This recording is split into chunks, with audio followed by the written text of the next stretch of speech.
বাবা, এই বৃষ্টিতে ভিজে আমার ভীষণ ঠান্ডা লাগছে। মনে তুই কষ্ট পাস না, এই তো আমরা চলে যাচ্ছি। বাবু, এত জোরে বৃষ্টি হচ্ছে, তুই বাইরে কি করছিস? ভিতরে চল। মা, আর একটু থাকি না, তারপর যাব। ছেলেটাও না, এত বৃষ্টিতে হাঁটলে তোর আরো শরীর খারাপ করবে। তুই এখানটায় থাক, বৃষ্টি থামলে তারপর যাব। বৃষ্টিতে অনেক খেলাধুলা হয়েছে, এখন ভিতরের দিকে চল তো। বৃষ্টি থামার তো কোনো সংকেতই দেখছি না, এখানে থাকলে তো তোর জ্বর চলে আসবে। চল আর একটু সামনের দিকে যাই।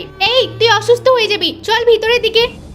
আরে ওই তো, ওখানে একটা বাড়ি দেখা যাচ্ছে। ওই বাড়ির ভিতরে একবার যাওয়ার চেষ্টা করি। দিদি একটু দাঁড়াবেন? কেন ভাই, কি হয়েছে? বলছে বৃষ্টিতে আমরা ভিজে যাচ্ছি, আপনার বাড়িতে একটু থাকবো, পরে চলে যাব। তো তুমি তোমার মেয়েকে বাড়িতে নিয়ে গেলেই পারো, এখানে কি করছো? আরে দিদি, এই বৃষ্টির কারণে আমাদের ঘরটাই ভেঙে গেছে। না না, আমি কোনো অচেনা মানুষকে ঢুকতে দিতে পারবো না, তোমরা যাও তো এখান থেকে। এই তো এখানে আরেকটা বাড়ি। দাদা দাদা, আমাদেরকে একটু আশ্রয় দেবেন? বৃষ্টিতে ভিজে গেছি, আমার মেয়েটা অসুস্থ হয়ে পড়ছে। আর এটা বলার কি আছে, তোমরা তাড়াতাড়ি ভিতরে এসো।